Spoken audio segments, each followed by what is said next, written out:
Good afternoon, everybody. Welcome back. For those of you who have been here before, and welcome for the first time for those of you who are new. My name is Jim Pizer. I'll be your host for this fourth edition of this semester's Colloquium Series from the Program on Education Policy and Governance. And I'm happy to fill this role under the leadership of Marty West and Paul Peterson with part of Patrick's leadership team. As you know, we meet here in Taubman regularly on Thursdays at noon during both fall and spring semesters, featuring important scholars and practitioners talking about new research and timely issues focused on education policy, both locally and nationally. Our next session will be Thursday, April 16th, so that's 2 weeks from today. And our speaker will be Jim Traub, who will be talking about his new book, which is entitled The Cradle of Citizenship, How Schools Can Help Save Democracy. So I hope you can join us then. Our final session of the semester will be the following week, which is April 23rd. That'll be featuring John Bailey of AEI, who is one of the foremost experts on the use of AI in education and in schools. So hopefully you can come to both of those sessions. I think it'll be really interesting. Today we're fortunate to have with us Dr. Josh Goodman, who's sitting here at the head of the table, who will be sharing a presentation on his recent research regarding the relationship between labor markets and community college enrollment. Now, a few years ago, Nathan Graw published a book that projected an enrollment collapse in higher education starting around just about now, due to lower birth rates in the aftermath of the Great Recession in 2008, plus other demographic and socioeconomic factors. The impact is supposed to be especially severe in community colleges, and even more especially in the Northeast. And this coming fall is when the bottom is supposed to drop out. So we're at a moment of high tension in the sector, I guess. And here in Massachusetts, community college enrollment dropped about 40% from 2012 to 2022. It has since rebounded, recovering about 60% of its losses, which is pretty significant, including strong growth in the last 2 years as free community college and has come on stream and as early college has ramped up. But we're still well below the peak levels dating back to 2000, and we're only on par now with enrollment levels in 2016. So the question is, what lies ahead? Thankfully, we have Josh here today to answer that question, or at least to explain some of the major factors that have been driving recent enrollment trends. By way of introduction, Dr. Joshua Goodman is an associate professor of education and economics at Boston University's Wheelock College of Education and Human Development, where he's director of the Master's in Educational Policy Studies program and a faculty affiliate of the Wheelock Educational Policy Center. Before he joined BU, he was a faculty member here at Kennedy School and at Brandeis University, and he earned his PhD at Columbia University in economics. He has served as a senior economist at the White House Council of Economic Advisors. But perhaps most important, Professor Goodman was a public high school math teacher in Watertown, Massachusetts, just down the road. Following Josh's presentation, we'll have plenty of time for questions and answers and discussion. I'll prioritize the folks in the room, but we are broadcasting or streaming on Zoom. So I'll try to work folks in to the conversation to the extent they have questions and comments. So for those of you who are watching online, please put any comments or questions into the chat, and we'll try to work you into the conversation. As always, this will be recorded and will be ultimately be posted in a few days after today and maybe early next week on the PEPG website, so that everything here today is on the record. And with that, let me turn it over to you, Josh. Thank you. Thanks so much, Jim. Really appreciate it. Do we think this thing works? Oh, went too fast. Okay. It's really lovely to be here. I spent the first 10 years of my career 2 floors up from here. I wouldn't have minded staying longer, but Harvard had other ideas. It's really nice to be in this room. It's sort of remarkable to me. I think I know about a third of you already from various places in my life, whether from working with you at the White House or knowing you when you were an undergrad or being colleagues with you. It's really lovely. Or recently getting to know Nate McKinnon, the head of the Massachusetts Association Association of Community Colleges is here. So I'm going to talk about a project that came about, I'm embarrassed to say this only because it's now been 3 years, but it started during my time working at the Council of Economic Advisors for the Biden administration. I was there with Randy, who's now a faculty member here as of this fall. When I was there, I met Joe Winkleman, who up until 1 month ago, or maybe 2 months ago, was a PhD student here at the Kennedy School. I don't mean that he was kicked out. He actually finished his PhD, and he now is working full-time at Opportunity Insights to do a number of things there. Interesting. And so this is joint work with Joe, and we literally were just meeting this morning over in Tate to think about how to revise this paper in reaction to some feedback we've gotten from reviewers. So let me start by saying, I think people in this room know what community colleges are, but in case you don't, think of them, they are public, two-year colleges, open enrollment institutions that are the primary source of post-secondary workforce education in the U.S. Students enroll to earn associate's degrees and short-term certificates. Some of them then transfer to PA granting institutions from there.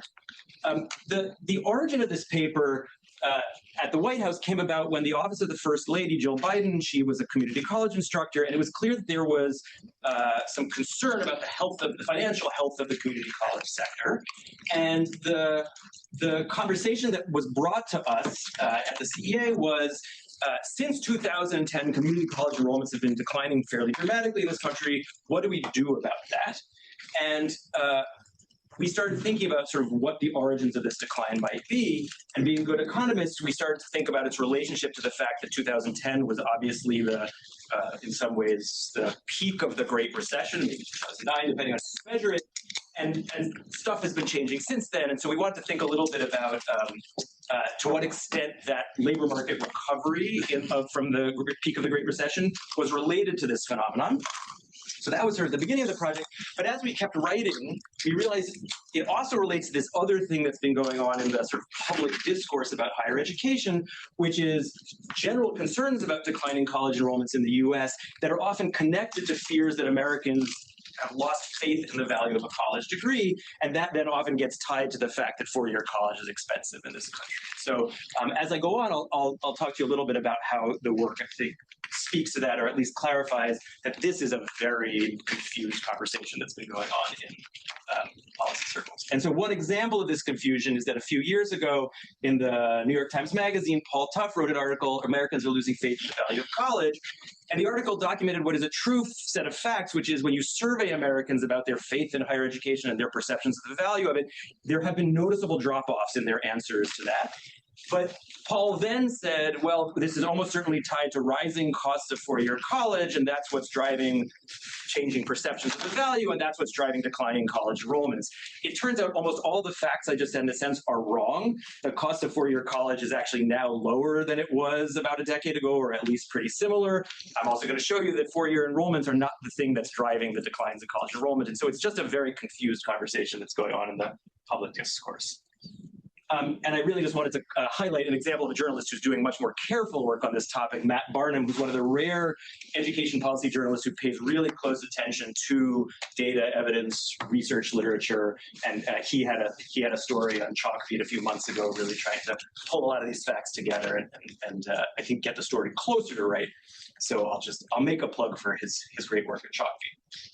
Okay, so what we're going to do in this paper, and by the way, I should say, I'm happy later, I'll sit down and we'll have a conversation, but please interrupt me during this thing. This is not a crazy long talk. It's almost all, maybe all done in pictures, which is helpful for conversation. And I think technically there's not too much terrible stuff going on here. So I'm really happy to take questions as we go if there's anything that's unclear. And so what we're going to do in this paper is combine institution-level, college-level data from the last 30 years with data on local labor market conditions. And we're going to have two halves of the paper. One is the descriptive half, in which we give you a couple of important facts just to set the stage. The first important fact is that college enrollment declines are real in the US, but they have nothing to do with the four-year sector, or very little to do with the four-year sector. And and to highlight that depending on the data that you're using, some of the apparent decline in community college enrollment, if you're using the wrong variables, is actually about the fact that a number of community colleges have been reclassified as four-year institutions in data sets that categorize them by the highest degree program that they offer on their campus, because some community colleges have started offering BA programs. So we want to be careful about that. That's a data issue. Yeah. Is that like iPads? Yeah, so we're going to use iPad. I'll talk about this today. We're going to use iPads, and it turns out in iPads there are two variables. One that categorize colleges by the sort of highest degree they offer, which is a common thing that gets used in a lot of diagrams people make about this stuff. There's another variable called the Carnegie classification that does a little bit of a better job of distinguishing, even if an institution offers a BA, is it primarily offering associate's degrees? And we're gonna make clear that you should be careful about that. Okay, so then the causal part of the paper is going to do a few things. One is we're going to do a really careful job of something that people have done in the past. We're not the first to do this, but I think we're doing it a little bit more carefully, just given some complications in the data, which is to estimate the impact of the local labor market strength on community college enrollment. Well, actually college enrollment generally, but we'll focus on community colleges here. We're then going to take the numerical estimates we get about how local labor market conditions are related to enrollment numbers and apply it to the post-Great Recession period, as if to say, if we knew what this relationship looked like pre-Great Recession, and we knew how the labor market was going to recover post-Great Recession, what would we have predicted the decline in community college enrollment would be? And we're going to find that about more than half of that post-2010 decline was predictable just from knowing what we know about how the labor market evolved after the peak of the Great Recession. And the last thing we're going to argue, although I now think that there may be two explanations for this, which hopefully we'll have a little bit of time to get to, is to argue that even though enrollments have been changing, it turns out completions haven't changed very much, which is consistent with the possibility that students who are sort of marginally attached to the community college sector were not the ones who are going to be completing their degrees or certificates. Okay, so that's going to be the overview of the paper. Let me pause for a second, see if folks have thoughts before we get into the meat. Did you take COVID into account here at all? Yeah, so we're going to do almost everything we do sort of stopping at 2019, and then I'll show you some pictures that go beyond that. But yeah, COVID is annoying for lots of reasons. Do you use the full absolute numbers of enrollees, or is it a percent share of the population? I'll show you. We're going to use the log of enrollees because that's what IPEDS has the number of enrollees. We could try to scale that by some population number, but we're going to do something a little bit different, which is on the right-hand side is we're going to just control for what we think the potential college age population is. Are you able to look separately at, say, 18 to 21-year-olds and IPEDS doesn't allow you to do that, I think, over this whole time period, which is annoying. But if I'm wrong about that, I'm happy to hear. Because I think in Massachusetts, we've been seeing recovery that Jim was talking about, driven not by young. I think there's some of, I think Mass Reconnect has made a big difference in the above 25 population, but I think we've also seen recovery, and you might know this more, but we've seen recovery also in the 18 to 25 population, particularly as Mass Educate has come online. But yeah, I don't think IPEDS allows us to distinguish this, which would have been nice. Yeah. Are you going to tell us, like you say here, the marginal students were not degree completers? Were these people that were voc ed completed, or were we able to distinguish, or the ones that So I don't have it. Yeah. So frustratingly, I don't have it here today. I think the slides I have today are going to mix all completions of AAs and certificates. And I just want to apologize for that ahead of time. It's a subtlety that we sort of didn't distinguish in this version of the slides, but we are working on it right now to sort of tease those two apart. But we don't know who the students were. And IPEDS doesn't have their declared major or concentration. No, so you couldn't have predicted all that. You can see is what institution they are enrolled at. And if they finished a degree, you know what the degree or certificate was, but you don't have that in-between information about what did they go in intending to do, which is a shortcoming. Okay. I'm just gonna say, I'm not gonna spend a lot of time on this. There is a large prior literature on the fact that labor market conditions are related to college enrollment in the US and other countries. I don't want to claim that we're the first people to do this. There's also a literature on the fact that the Great Recession itself was a really, it was a pretty extraordinary time historically, and there is a fair amount of literature from this time period about different ways in which the economic shocks during the Great Recession affected people's decisions about what to major in or whether to major. And there is also now a bit of a literature, although it's a little bit thinner, about the sort of last 5 years in the post-pandemic era. One nice example of this is that Diane Schanzenbach and Sarah Turner have a paper talking about the fact that some of the post-pandemic decline, or the immediate decline in community college enrollment post-pandemic, was about the fact that some community college programs are emphasizing sort of hands-on training that when institutions were physically closed couldn't be done. So they show that some of the decline post-pandemic was driven by that. Celeste Carruthers has nice work in Tennessee thinking about labor market tightness post-pandemic that college sector there. Anyway, I don't want to dwell too much on this, just to say we know that there are people have written about these topics before. Okay, so what are we going to do relative to that prior literature? One is we're going to try to carefully document trends across all of these college sectors, not one at a time, but show something about all of them, and account for these understudied reclassifications when community colleges start offering four-year degrees. We're going to estimate sector-specific enrollment elasticities, showing you that community college and for-profit institutions are countercyclical in their enrollments. When labor markets are bad, people tend to enter those institutions. Four-year institutions don't show much cyclicality at all. And I just want to be clear that in some sense, we aren't doing a deep dive into the four-year sector here. There may be ways to do the four-year part of this analysis better, but because it's not really the focal point of what we're doing, I'm just going to sort of show you there's not much interesting going on there and then move on from there. And then, as I said, what we're going to do is to use our estimates from the pre-Great Recession data to estimate what would have happened in post-Great Recession to college enrollments. And we're going to argue that stronger labor markets explain about 60% of the decline from 2009 to 2019 in community college enrollments, and about 50% of that decline if you sort of extend it all the way post-pandemic. Did you look at the for-profit sector, its impact on community colleges, and how did you classify for-profits in your study? We just used IPED's classification of for-profit institutions. This is a paper about how economic conditions affect enrollment in these various sectors. Just to be clear, we are not going to make the claim that we have sort of explained everything going on here. There are a lot of factors that affect students' decisions, but we're just going to lump all the for-profits together. In the follow-up work we're doing now, we're trying to do a little bit better job of distinguishing the primarily online institutions from the in-person ones. It turns out it doesn't radically change the story. Okay. Let's keep going so I can actually tell you what we do rather than rehash the paper. Okay, so we're going to bring together three data sets. This is in some ways very, very simple. It's just a small number of variables that we're taking. We're going to take IPEDS, the Integrated Post-Secondary Education Data System that the Department of Ed runs, and we're going to take undergraduate fall enrollment numbers from that. And so that gives you for every college in the United States each fall a number of enrollees. You have both total enrollees and first-time enrollees, and we're going to focus here on degree-seeking enrollees. So we're ruling out things like high school students who are doing dual enrollment programs at community colleges. We think what we've got in this data are really adults who are seeking either AAs or certificates. We're going to take that all the way back to 1990, and I think at least when we started this paper, the most recent year we had was 2023. I don't know if more recent IPEDS has come out. If it has, we can update it. We're then going to connect that to measures of labor market strength, which we're going to take as at the smallest level of geography we can, which we think is actually pretty relevant for community colleges, maybe less so for the four-year institutions that might draw from a larger geographic area.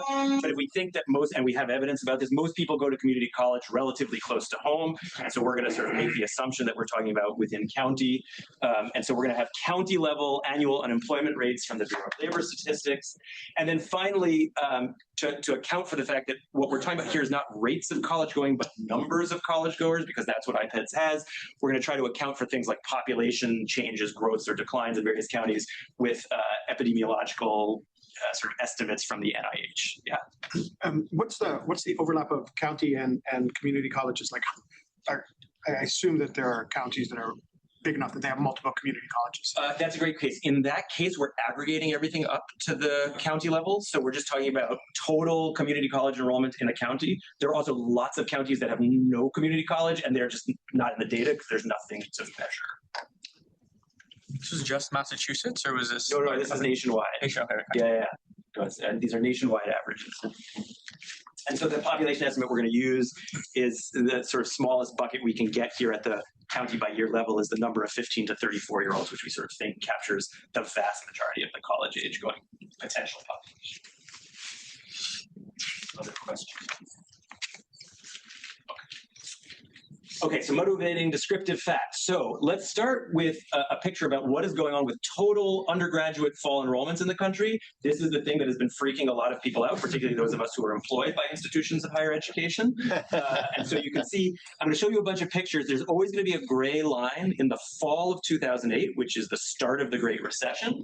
And what you can see is that, you know, in the 1990s, I guess this it's one of these things that the TV screen doesn't like the pointer. Anyway, in the 1990s, higher education enrollments are rapidly rising all the way through the sort of 2000s. And then in about 2009, 2010, depending on how you measure it, we hit this peak and then things start to drop off really dramatically. You can see a really steep decline in total college enrollments around the first year of the pandemic. And then we've begun to have a bit of a recovery, including in the community college sector. And so this is the picture overall. So this is when you see headlines that people are worried about Americans valuing college education. It's not crazy. College enrollments have been generally dropping pretty dramatically over the last 15 years or so.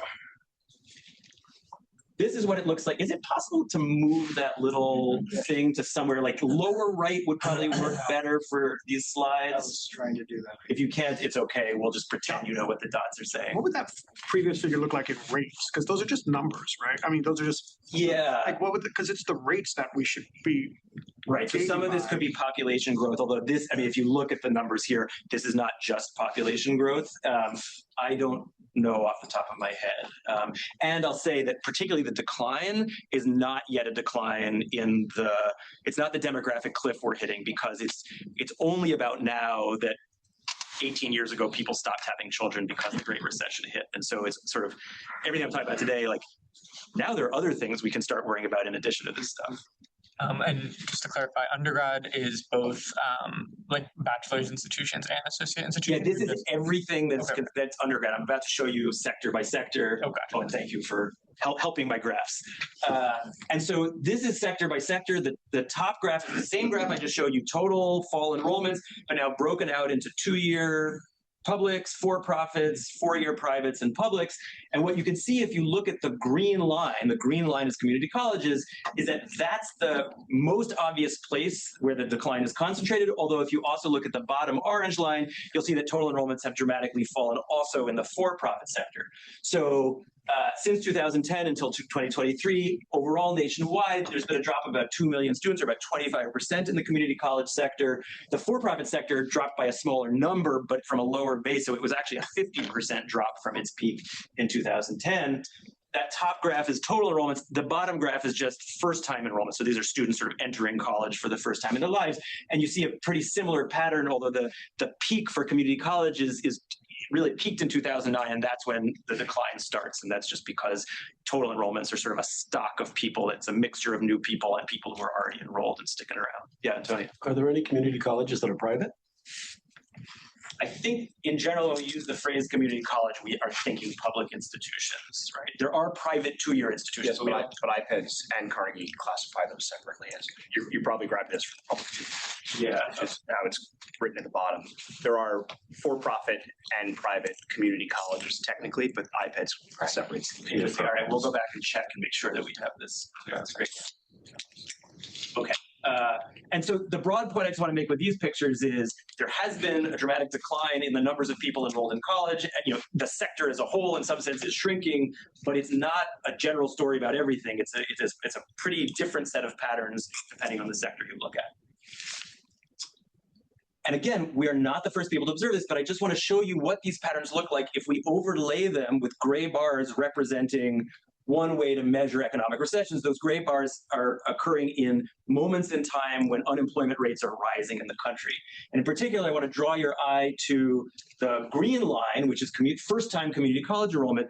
And what you see in almost every period of economic recession is that there's a local maximum in community college enrollment. In other words, when unemployment rates are rising, we see a clear increase in the number of students entering community college for the first time. And again, we are not the first people to observe this, but we're going to try to do a very careful job of measuring it. And so one way to think about this, if you're sort of a macroeconomist, which this is the only time I've written a paper that anyone has ever used the word macroeconomics. So I just want to be careful. Like, I'm not a macroeconomist. I don't know if it's an insult or a compliment, but this is as close as I'm ever going to get to macro. But you can think about community colleges as the institutions that absorb excess labor supply, meaning when there are people out there who want to work but can't find that work, and they're providing training when those opportunity costs for those individuals are low. And that seems to be part of the story of what's going on with these families. Okay, so that's a descriptive piece. Let me just do the little data thing for a second, which is to say, if you're not careful, and I think some of the public discussion about these enrollment trends isn't careful about this, depending on what variable you use to identify colleges, as I said, IPEDS uses this variable, or one of the variables it uses says, we're going to identify a college sector by the highest degree that it offers. And it turns out that a number of community colleges in the US over the last couple of decades have started offering BAs as part of their degree offerings.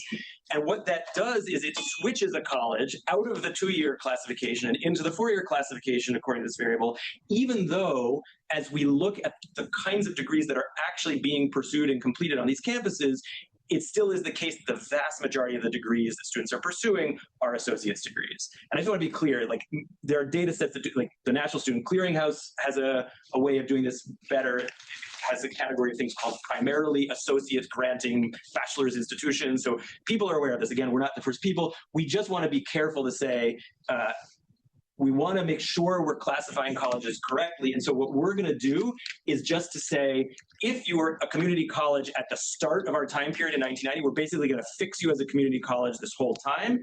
And what's interesting about that is it somewhat changes, or it changes the magnitudes of the kinds of declines and or increases in enrollment that we see. And so I just want to show you that top graph, if you use the IPEDS definition of what are 2-year colleges versus our definition, where we just say, look, in 1990, you were a community college, you are probably a community college during this whole time period. What you find is that the decline in community college enrollment is actually somewhat smaller than the headline numbers would tell you. And that's because some of that decline is driven by entire institutions sort of disappearing from the sector, even though they are still educating a bunch of people who are pursuing AAs and certificates. How does this account for the branch campuses of universities that the majority of their students are associate degree seeking students? For example, like the University of Cincinnati in Ohio has one of their branch campuses called Blue Ash College, and it is a separate application process, but it's still under the University of Cincinnati. It has the same IPEDS number as your... I guess that's my question. The short answer is I don't know. That's a great question. I don't know. You should find out. In your prior slides, we're using your preferred definition? No, so far I haven't fixed things Okay. yet. Yeah. Sorry. So this is me showing you everything up until now has been sort of what like Department of Ed headline numbers would be if people sort of naively use the numbers. And it's not, just to be clear, I don't want to say like it's not that you get the story totally wrong. You just want to be careful about magnitudes. So the decline in community college enrollment turns out to be a bit less than we would have thought. And actually, interestingly, and we don't do much of this in the paper, but it maybe we're thinking about for future work, the increase in 4-year enrollment is also less than it was because some of it is artificially coming from things becoming 4-year institutions, even though many people at those campuses are not doing 4-year degrees. And so, I said to you, hey, demand for 4-year college might not have softened, but actually maybe it has been a little flat in recent years. Hey, Josh, can I ask you a quick question back to the previous slide? Yeah. So the blue line is associate's degrees and short-term certificates. Yeah. Does that include only those certificates that are credit bearing or that are, eligible for Pell grants, or in other words, are there workforce development enrollments that in IPEDS in that or not? That you saying no in IPEDS? Probably no, not. Sure. We still are not putting our data and community colleges across the country for non-credit programs, which is what I think what you're generally referring to is what we call non-credit programs. There's not an input for them in IPEDS yet. So this is only certificates that are for credit, often eligible for Title IV funding. And so like non-credit work still is not feeding into IPEDS at this time. So that may be just another thing to sort of think about. And it may be hard to capture it, right? But it's a big number too. It's possible that curve has been going up during this period of time? So the non-credit courses, the more Yeah, the only reason I would show you this was to make the argument that even 10 years after an institution's community college switches to becoming a four-year institution in IPEDS, the composition of the actual degrees being offered has not radically changed, and so it doesn't make sense to now call them four-year institutions. Yeah. Just to be clear, even IPEDS has something, this Carnegie classification that you can use. The only point of this little part of the paper is to say, if you're not careful about which headline number you're looking at, you might be getting some of the story wrong, and we just want to be a little more careful about that. Okay, let me get you to the slightly causal part of the paper. I don't know if plausibly causal, that's the phrase. Okay, this is the only equation I'm going to show you the whole time, so I apologize for even showing it to you at all. So what we're going to do is we're going to take our data and ask, how does enrollments, college enrollments in different sectors in a county and a given year relate to the unemployment rate in that county and that year, controlling for a measure of how many college-age people we think are in the county in that year. And we're going to estimate this relationship with county and year fixed effects in the equation. So what we're basically asking is, we're studying how within county changes in economic conditions relate to within county changes in community college enrollment trends. So we're not comparing Massachusetts economy and community college enrollments to Texas's. We're saying within Massachusetts or within Essex County, as the labor market softens or strengthens, how is that related to how enrollment in that county is changing over time? And the year fixed effects are taking care of the fact that there might be some national trends going on that we want to account for. Okay. Since I'm a fake economist, not a real one, I'll ask, what is semi-elasticity rather than... Great question. Sorry. Yeah. Okay. So yeah, you're a semi-economist, so you're going to ask what semi-elasticity. So to be super technical, and I credit Joe, my co-author, for being careful about this, because what we're doing, so we have an unemployment rate, which is measured in the fraction of people at a given moment in time who are looking for work but can't find it, and we don't have a college-going rate. In theory, it could have divided Y by P, but I don't really want to do that. And so what we do is the logarithm of enrollment so that things can be measured as percentage changes. And so we're regressing a percentage change on a level, and that's a semi-elasticity, because elasticities only come about by doing logs on logs when you're doing percent versus percent. So if you want to say elasticity, no one's the referees won't catch it. Okay, so here are the numbers. Yeah, sorry. Did you? Yeah. I guess I had a question on the decision to have the unemployment rate be a set rate for each year versus a percent change from the previous year, so that it would be not semi-elastic. Yeah, there are ways we could have done this differently. I worry a little bit about doing that because the unemployment rate is already probably measured with a little bit of error. Well, I mean, maybe a different way to say it is, right, we're making the assumption here that it's only the contemporaneous unemployment rate that's affecting your current decision. I'm actually going to be really focused on first-time enrollees, so I think that's one of the reasons we do it this way. I don't have it for you today, I think, but we have versions of things where we put in lags of the unemployment rate, and it turns out I think I can tell you the whole story this way, and it doesn't change too much, but in the next revision of the paper, we'll be a little more careful about thinking about what does last year's unemployment rate do, 2 years ago's unemployment rate do, because these things are serially correlated.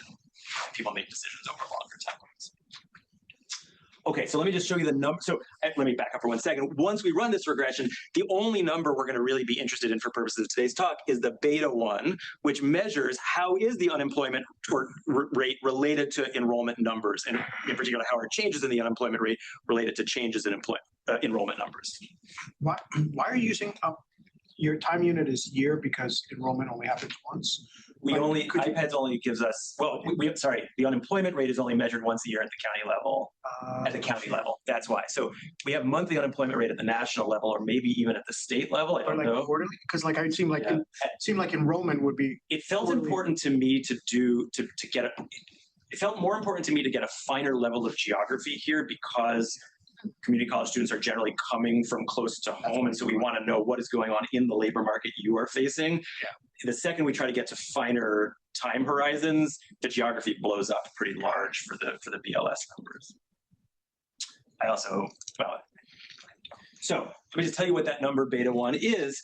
For the community college sector, that number is about 2, which means that a 1 percentage point rise in the unemployment rate is related to predicts about a 2% increase in the community college enrollment numbers.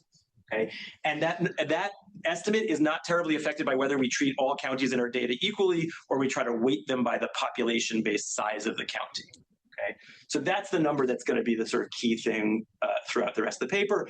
You'll notice for the for-profit sector, depending on the weighting we use, the number is somewhere between 1% and 4%. But so the for-profit sector also looks counter-cyclical in the sense that when the unemployment rate goes up, meaning the economy is getting worse, enrollments also go up.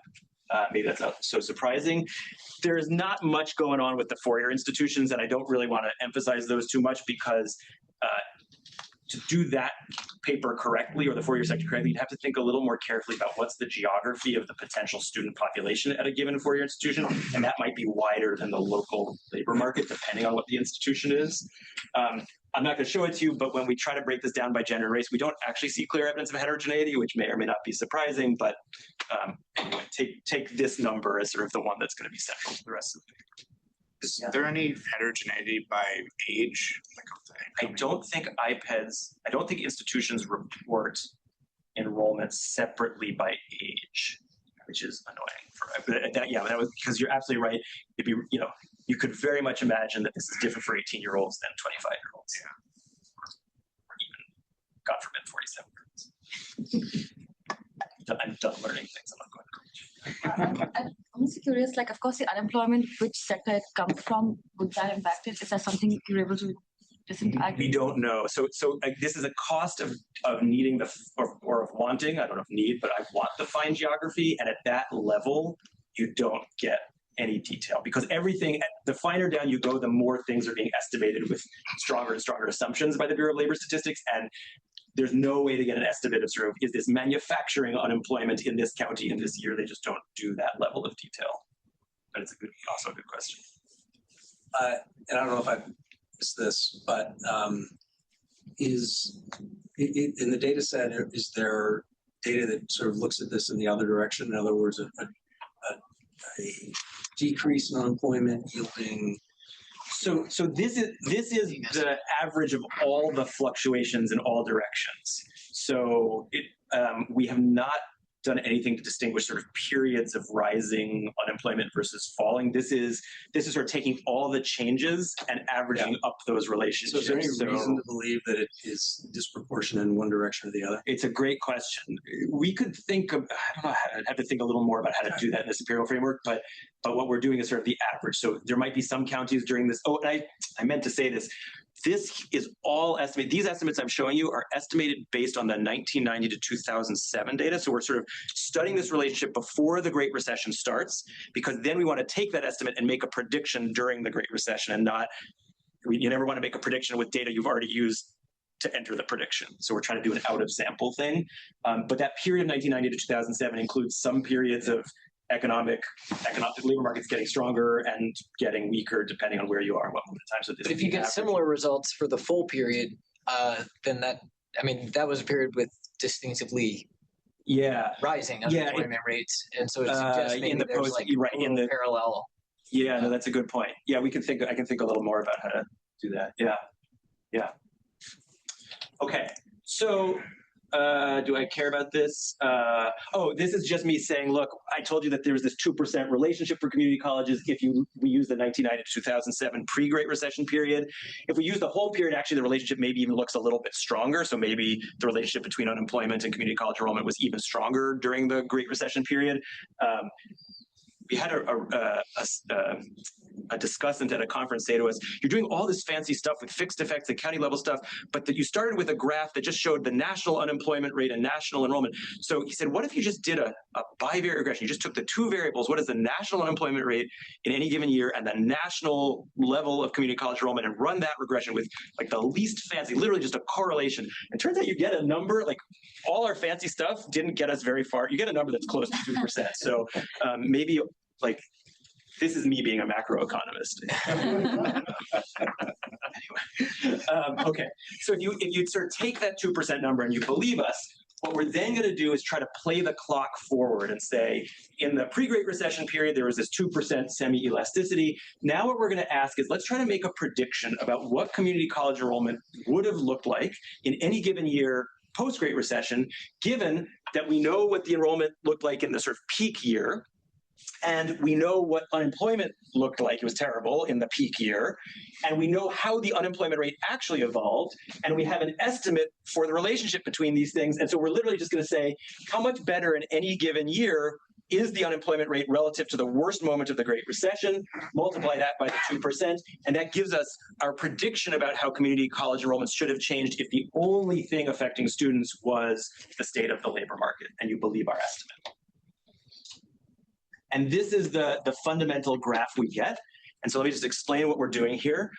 The green dashed bars are the actual decline in community college enrollments. And I should say this is, again, the first-time enrollees, so students starting at college. The actual decline relative to 2009, which was the peak year for first-time community college enrollments. So the green bars are the actual decline. So, in any given year, we're talking about a decline of about by the peak, it was somewhere between 300,000 and 400,000 students. The red bars are what we would have predicted if the only thing we're using to make the prediction is, hey, the labor market started to get stronger after unemployment peaked in 2009, and we have this 2% relationship, roughly 2% relationship.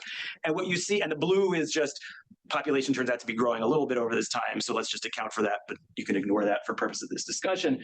And so what the red bars are showing us is that by 2019, of this nearly 300,000 decline in first-time annual enrollees, we would have predicted about 60% of this given how much stronger the labor market was in 2019 than it was in 2009. That relationship then sort of vanishes a little bit during the pandemic. So much other stuff is going on. And you had weird things like the unemployment rate going crazy high in the pandemic, even though it was sort of a fake, like that number was a little bit fake in some ways. It wasn't that people were unemployed and therefore flooding into community colleges. They were obviously sort of staying away. But even by 2023, that number still is around 50%, a little under 50%, meaning in some sense, the story of the last 15 years or so, maybe minus the last couple of years, has been of a labor market that, with the major exception of that moment of COVID, has been roughly steadily getting stronger and stronger. And that is what's explaining a decent chunk of the decline in community college enrollments. Yeah, just to clarify, this is you fixed the community colleges that have changed. So this is right. So these bars are sort of using our preferred definition of like we're 1990. So we claim we're correctly categorizing the colleges. Yeah, great question. I should say I don't have the graph here, but if we did this with total enrollments and not just first-time enrollments, you actually get a pretty similar number of something like 60%. Yeah. For papers of this type, is that 60% like explanation amount high or low or medium? Or? I have never written a paper of this type. Yeah. Or I guess what I would say is, I don't know. What do you think?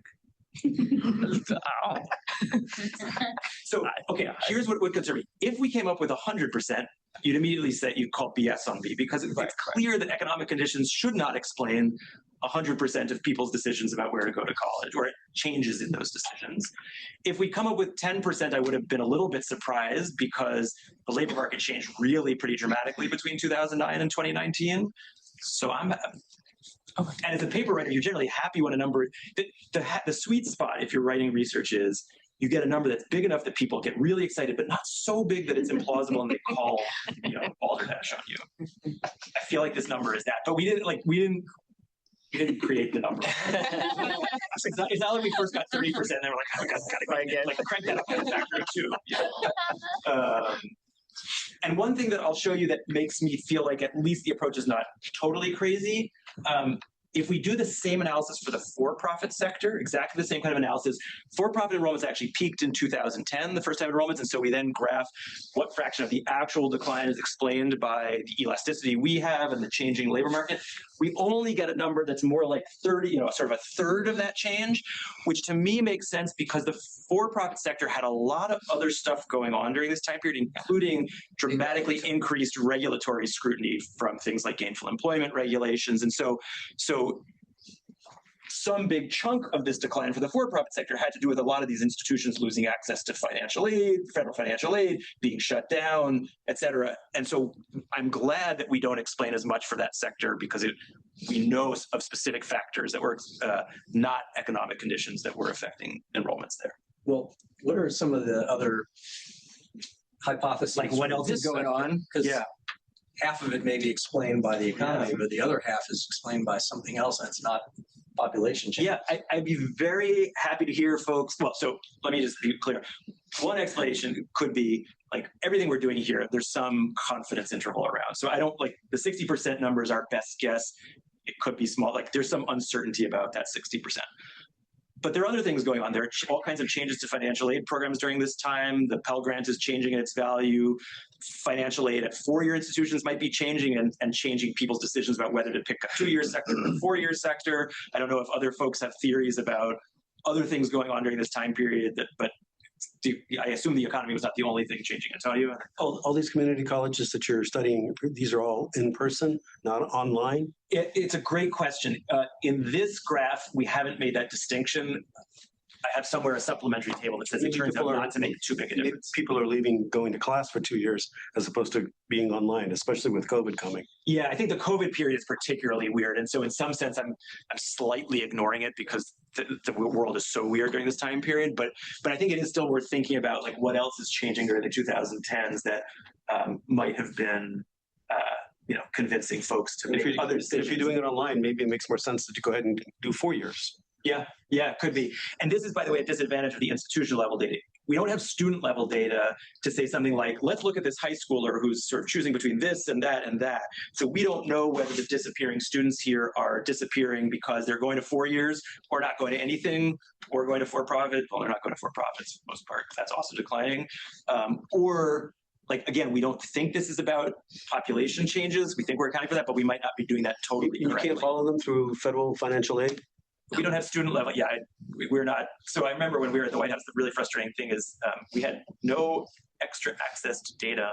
Like we had colleagues, economists in the Department of Ed who had access to these amazing data sets, but we in the White House were not allowed to see them. Which I thought was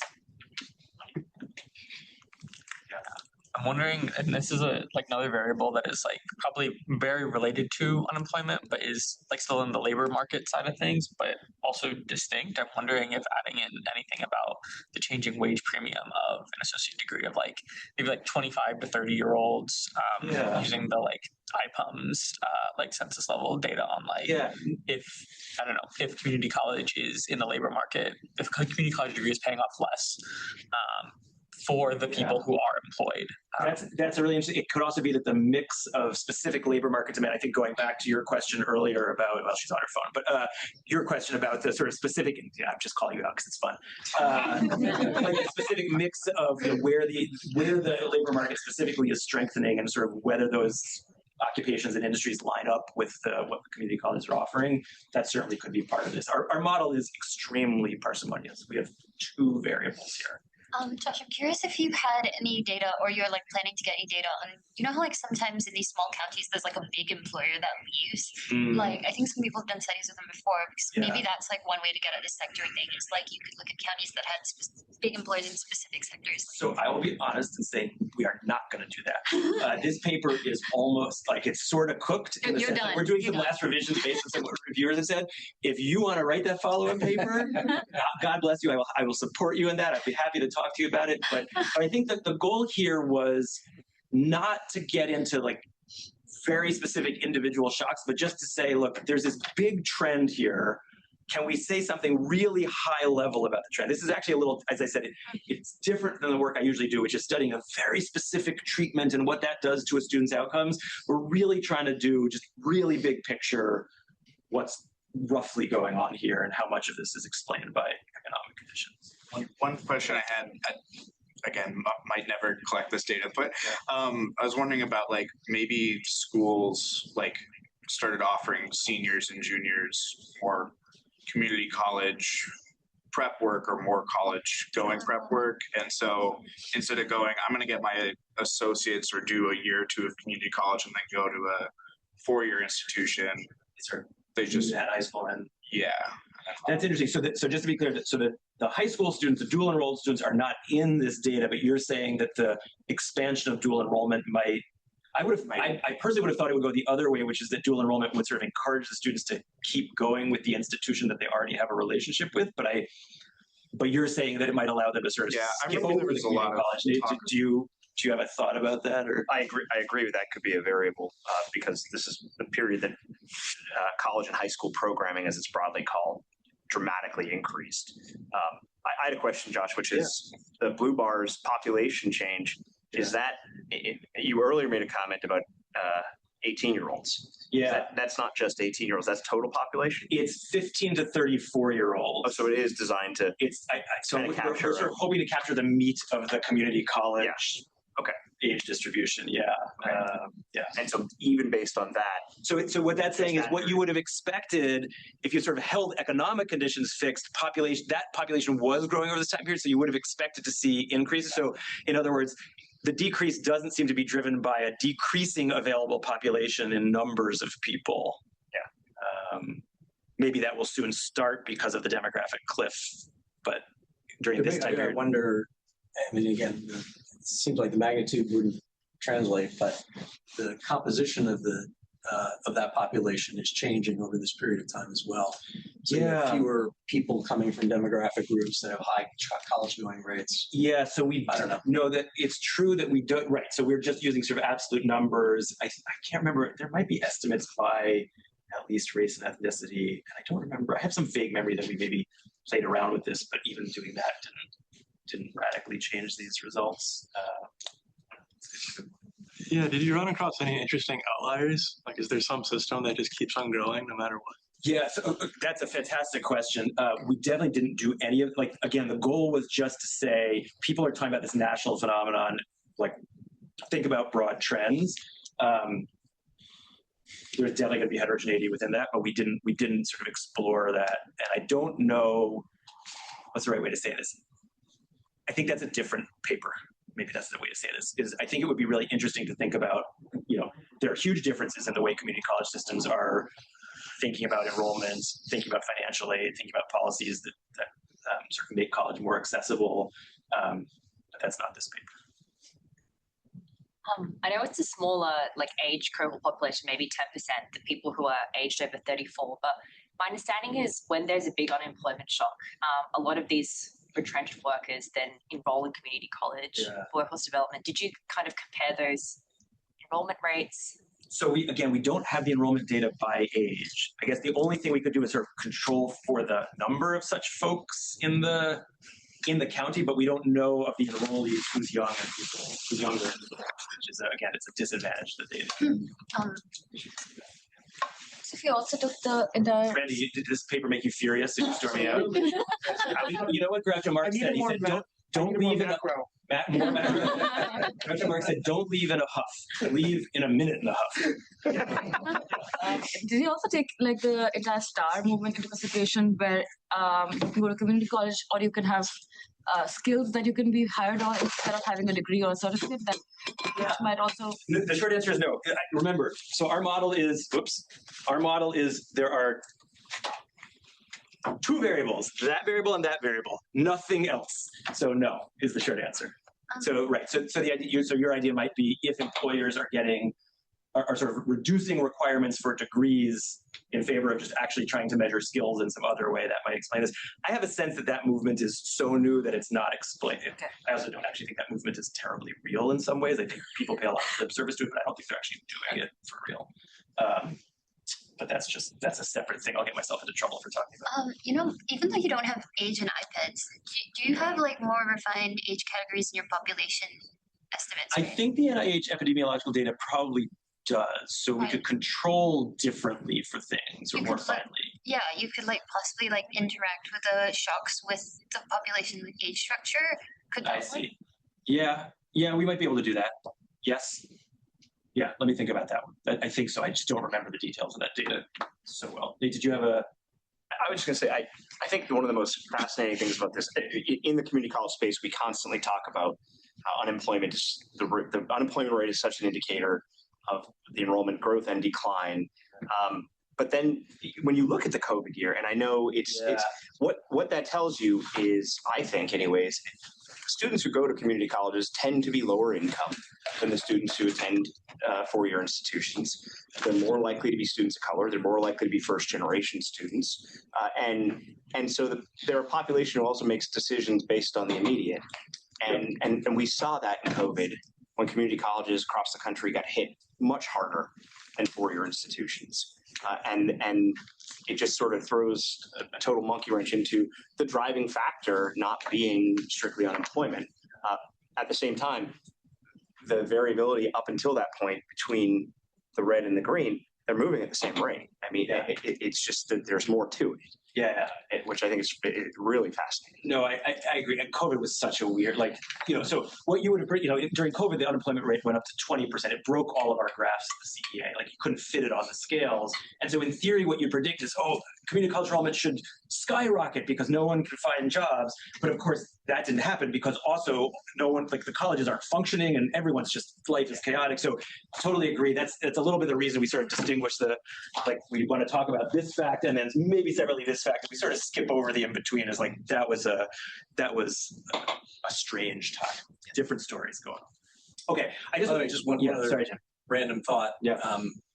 That I wonder how much of this is a reflection of competition between 2 and 4 year institutions.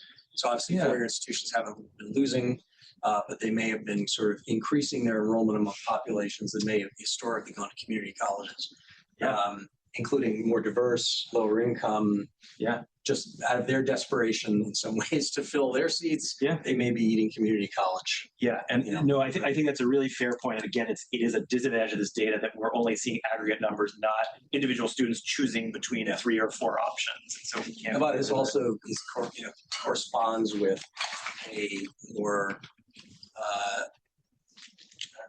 proactive college for all ethos in a lot of high schools across America, and maybe pushing more kids into 4 year institutions where they otherwise would have gone to 2. That's definitely possible. What time do we end? 1:15. Okay, I want to make one last point, and then we can just to make sure that we get to it. I just want to point out that everything I told you up till now is a story about enrollment patterns. But I just want to show you a couple of pieces of evidence that, interestingly, a lot of what I've said to you about enrollment doesn't turn out to translate into the enrollment, into the completion patterns. So here is a graph, and I'll just focus on the green line, from the American Community Survey, where we actually now have rates of college going because we're interviewing individual Americans. This is among 25-year-olds. And you can see that over this time period, we're talking about the fraction of Americans who report having an associate's degree, that's the closest we can get in the ACS to say you've completed something at a community college, is really, really flat. Maybe not what you would necessarily expect, given that I showed you that the number of people attending these institutions is declining really dramatically. So in the ACS or the census, we don't see any change in those rates. And this is from this college's own reports to IPED. The blue line you've seen before, which is just the number of enrollments at community colleges. The red line is the number of completions. And again, it's not only not going in the same sort of plummeting direction, it's maybe, if anything, rising during this time period, or at least it's sort of roughly flat. At least until the degrees. So I mean, shouldn't you expect it to go up? Just as no, so this is during the Great Recession when, following the Great Recession when the enrollments are dropping precipitously. So if you thought that everyone sort of has an equal chance of finishing their degree, you'd expect the completions line to also go down in that same way, but it's flat. And so in the version of the paper that we've written now, we sort of emphasize that one story that's consistent with this pattern is that the students who are on the margin of going to these colleges and choose to go because the job market's lousy are precisely those students who are less likely to complete a degree because they are sort of by definition marginally attached to school.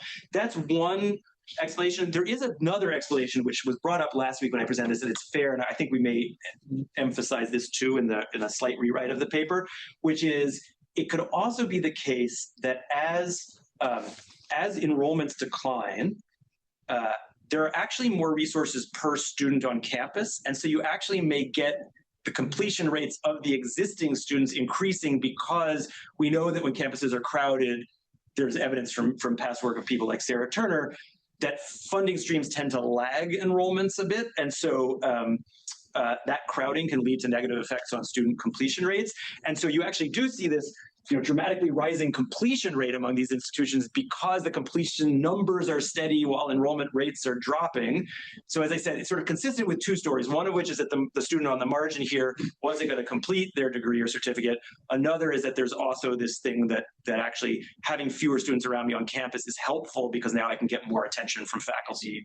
I'm better, the classrooms aren't crowded. Nate really likes this explanation. So I'm going to admit that the current version of the paper sort of really emphasizes this, but we're going to sort of... that seems really important to distinguish those things. Yeah, and because to go back to your short career as a macroeconomist, it may have already ended. If this countercyclical effect is like a healthy response with people sort of being able to upskill, and it even produces some investment from the state government in these communities that are experiencing high unemployment through subsidies, like there's something very natural and healthy about it. If it's like leading people to take on additional debt for degrees that they're not going to earn and not benefiting from it, like that's a very different story.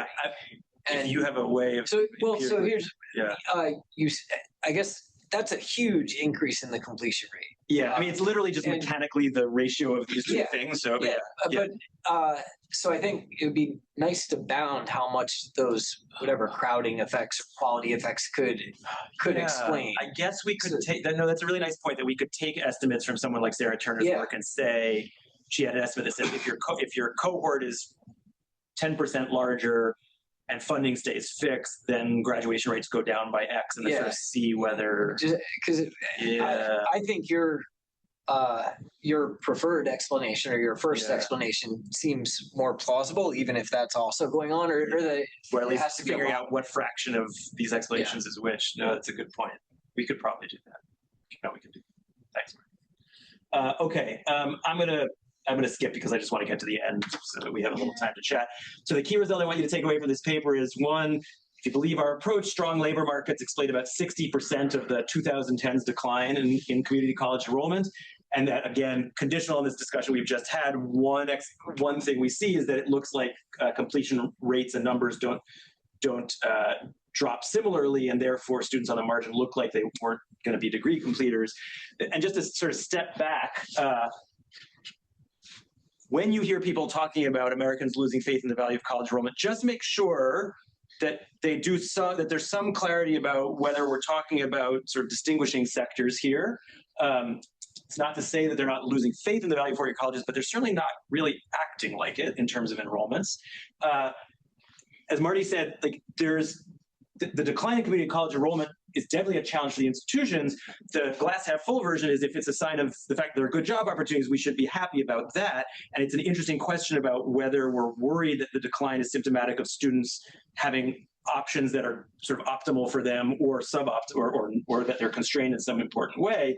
And even if you sort of take this talk to mean, hey, maybe don't worry about these declines from the student perspective, it doesn't mean we shouldn't think about how to strengthen the community colleges, because it's very clear from this work that they play a deeply important role all the time, but particularly in these times of economic distress in terms of a place to do workforce training. And I just gave this talk last week at the American Enterprise Institute. They have a higher education working group. And I was told by the people there, can you at least have some policy recommendation to talk about? And I didn't actually add it to this slide, and I apologize for this, but I don't think it would be crazy to think about things like we do with UI, with unemployment insurance, as an automatic stabilizer in the economy, to think about the funding streams for community colleges and set up mechanisms that act like automatic stabilizers, because the moments in time when community colleges need the most funding are precisely the moments in time when state budgets are most constrained, and that doesn't really make a lot of sense. So I'll stop with that thought, and maybe I'll sit or stand. Before going to more questions, we sort of got the conversation going from the jump. Michael, are there any comments or questions in the chat? Okay, great. They're all forward on lines. Just kidding. They're just multitasking. Yeah, that's right. Let's open it back up. Any other questions? I have one about just if you had any plans to categorize the community colleges by like urban and non-urban, or... Oh, that's a great question. We hadn't done that. So we're aggregating everything up to the county level. So it would make almost, I guess what we could do is sort of categorize the county by sort of whether it's relatively urban or non-urban. I guess, the enrollments. Do you have a story in mind that you'd be interested in? I'm more curious, just like, if the attendance behaviors in like an urban place. Also with COVID, if urban students are more likely to like, I don't know, be in person, have just physically less distance, and and those places were hit harder. Yeah. No, that's a good question. We can think about that at the county level at least. Thematically, we talked about how iPads is pretty disappointing when you're trying to get into community colleges. I was wondering if there was like some data you wish you could kind of grasp that just isn't in iPads, but that would be. So I guess the fantasy data set would be if the National Student Clearinghouse wanted to turn over all of its data for the last, I actually don't know if it goes back. It doesn't go back far enough in time, probably. Not with good coverage. Not with good coverage, yeah, actually, because it really only starts up in the like 2000s. Maybe. So, yeah, so I'm not sure at the national level I guess maybe the best national data set would be something like the federal financial aid database, but that would only capture students who are actually interacting with the federal financial aid system. And so I think this might be a case where there's no US data systems are just not good relative to most countries, right? I wish we were in Latin America where honestly the data systems are much better for this kind of stuff. Along those lines, Josh, the Richmond branch of the Federal Reserve has for quite a few years now been issuing something called the Survey of Community College Outcomes. And it was for all of the states in the Richmond, in their zone. branch. Yeah. And this year is the first year they've added states outside of that zone, including Massachusetts, Michigan, Texas, parts of Texas. And so they are expanding that survey. And they're using a lot more detailed data. They're trying to also demonstrate what they believe iPads should move towards for community college success, not looking at just first-time, full-time students, looking at part-time students, considering transfer a success, right? All the things that we in community colleges have been saying for quite some time are parts of how we should be measured, that iPads completely fails to do so. So I don't think there's something that would historically look at this period, but there is something that's being developed by an independent team of respected economists who have now moved that to the point where it's got, I think, 14, 15 states in it. That's interesting. So I'll tell you that maybe because this is my only like fake macroeconomics I'm ever going to do, I've been invited to give this talk at 3 different Federal Reserve branches. So now I'm going to contact the Richmond. I'm going to try to hit all 13 this year. So I've already done this talk at Boston. I'm going to go to New York soon, and then I'm going to go to Dallas in December. So maybe I need to add Richmond, and I don't know if I can get all 13 in this year. But, yeah. Maybe you should defend iPads for a minute. Is there a Did you invent it? Would it be possible You're too young. It's older than you. Yeah, true. Would it be possible to look at impact on enrollment by like field of study? So it doesn't have enrollment by field of study. It has completions by field of study. So you can learn things. Yeah. So a thing that we are working on now is a revision, because we didn't do it here, is at least to separate sort of AA completions from certificate completions, which I think is a helpful thing to do. I don't know yet if that's going to change much of our message. We haven't done anything with fields of completions. I also don't know how far back the field of whether iPads has gotten more, has sort of added variables year after year. Maybe done with that. I don't know. But yeah, we don't have like what program are you enrolled in, which is frustrating. So maybe another iPads question, and Nate, you may know the answer to this, is whether early college students, high school students are counted in that data? The dual enrollment students are not, because they are not considered degree-seeking students. So we've specifically excluded them. So in some places, I mean, obviously this is a growing trend, and there's some schools anyway, where maybe 20% or even in some cases up to 50% of the students are high school students. Yeah, and there are also in various ways revenue sources for the community college as well. I'm just wondering, it's not so important probably in historical data, but in the current and ongoing data, it might be a big deal. It is counted in our Massachusetts system. Yeah, we have an indicator for that, but not with the iPads. It doesn't count. Yeah. I also think, and again, it is not this paper, but I think there is potentially an interesting paper to write about dual enrollment as a strategy that community colleges are using to strengthen their their financial situations and to think about sort of dual enrollment as an outcome in reaction to some of the stressors that the institutions are feeling. Again, that's not this paper. In the model where you have the accounting fixed effects and the time fixed effects, does that sort of absorb any shocks from changes to state level unemployment insurance durations? No, because that would potentially vary at the state by year level. And we don't have and the unemployment is varying at the time by geography level, so you can't sort of simultaneously. Sorry, you could control for those things, but it's not with the fixed effects. Gotcha. Okay, I was just curious. Yeah, no, it's a good question because there is other work on how changes to unemployment insurance durations affect college enrollment decisions.